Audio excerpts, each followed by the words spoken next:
दहिवडी पोलिसांच्या मार्फत अवैध दारू धंद्यावरती रेड केली जाते, अवैध धंद्यांची दारू पकडली जाते। मात्र राज्य उत्पादन शुल्क विभागाच्या वतीनं कोणताही प्रकारचा धंदा पकडला गेलेला नाहीये। जी उत्पादन शुल्क विभागाची जी टीम असेल, सहलीसाठी मान खटावचा प्रवास करतात का? वाघमोडेवाडी किरकसाल रस्त्यावरती एक विहीर आहे। विहीर खरं तर पाण्यासाठी असते, पण या ठिकाणच्या विहिरीमध्ये नक्की काय आहे हे जर आपण पाहिलं तर तुम्ही सुद्धा चक्रावून जाल। मी तर गेलेलोच आहे। ही बातमी नावाविषयीच्या माध्यमातून आपण वाघमोडेवाडी या परिसरामध्ये एक अद्भुत व्हिडिओ पाहणार आहोत।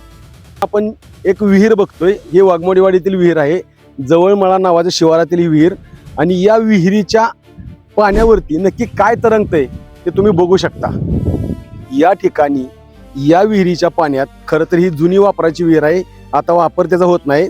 जुन्या विहिरीमुळे इकडे कोण लक्ष देत नव्हतं, पण अवैध दारू व्यवसाय करणाऱ्या काही व्यावसायिकांनी या विहिरीचा अगदी बरोबर चांगला उपयोग केलेला आहे। कारण या विहिरीच्या वर जी झाडं झुडपं वाढलेली आहेत, त्यामुळं या विहिरीच्या आत काय टाकले हे दिसत नाहीये। मात्र या ठिकाणी एका पुलाचं काम सुरू होतं, आणि या पुलाच्या कामामुळं खरं तर इथली झाडं काढण्यात आली, आणि झाडं काढल्यानंतर या गोष्टीचा शोध लागला, आणि तो शोध तुम्ही या कॅमेऱ्याच्या माध्यमातून बघू शकता। या विहिरीत खरं तर दारूच्या बाटल्यांचा खच पडलेला आहे, आपण बघू शकता। या दारूच्या बाटल्या, पडलेली ठेकी, या सगळ्या ठिकाणी या दारूच्या बाटल्यांचा सडा पडलाय। या ठेक्याच्या आत पण आम्ही बघितलं, तिथंही दारूच्या बाटल्या आहेत। मग ही एवढ्या मोठ्या प्रमाणात दारूच्या मोकळ्या बाटल्या आल्या कुठून? हा संशोधनाचा विषय आहे, कारण या ठिकाणी बाटल्या टाकणारे याच परिसरामध्ये व्यवसाय करणारे असतील, त्यामुळं इथं अवैध दारूचा व्यवसाय चालतोय का नाही हा व्हिडिओ सांगू शकतो की चालू शकतो का नाही ते। त्यामुळं या रस्त्यावर असणारी ही धोकादायक विहीर, खरं तर ही विहीर बऱ्याच वर्षापासून बंद अवस्थेत होती, आणि यावर वाढलेली झाडं झुडपं निघत नसल्यामुळं या ठिकाणी या विहिरीमध्ये काय टाकलंय हे समजत नव्हतं। मात्र या पुलाच्या बांधकामासाठी या ठिकाणची स्वच्छता केली, आणि स्वच्छता केल्यानंतर खरं तर ही अद्भुत गोष्ट समोर आली। मंडळी, कोणत्याही ठिकाणी पाहिलं तर स्वच्छता करताना या सगळ्या गोष्टी निदर्शनास येतात, म्हणूनच स्वच्छता ही किती महत्त्वाची आहे। पण स्वच्छता केल्यानंतर इथं काय दिसलं ते सुद्धा खूप अद्भुत आहे, कारण वाघमोडेवाडी हा परिसर श्री ब्रह्मचैतन्य गोंधळकर महाराजांच्या मंदिराच्या अतिशय जवळचा परिसर।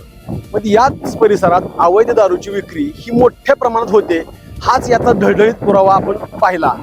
या जिल्ह्यामध्ये जी राज्य उत्पादन शुल्क विभागाची जी टीम असेल, ह्या टीम नक्की करतात काय, हा सुद्धा एक मोठा संशोधनाचा विषय आहे।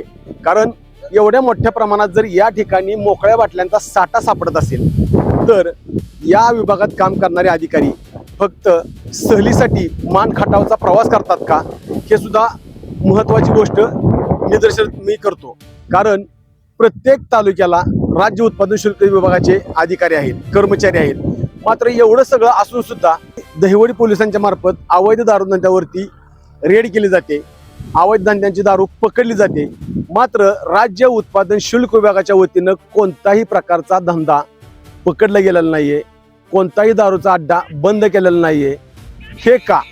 कारण दहिवडी पोलीस जे काम करतायत त्याच्यापेक्षा राज्य उत्पादन शुल्क विभागाच्या वतीनं मोठं काम होणं गरजेचं होतं। मात्र असं असताना सुद्धा राज्य उत्पादन शुल्क विभागाचे कर्मचारी कोणाच्या इशाऱ्यावर चालतात, ही गोष्ट महत्त्वाची आहे।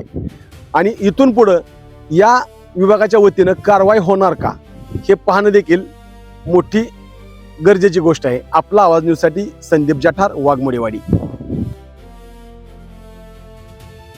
आवाज न्यूजसाठी संदीप जाठार, गोंदवले।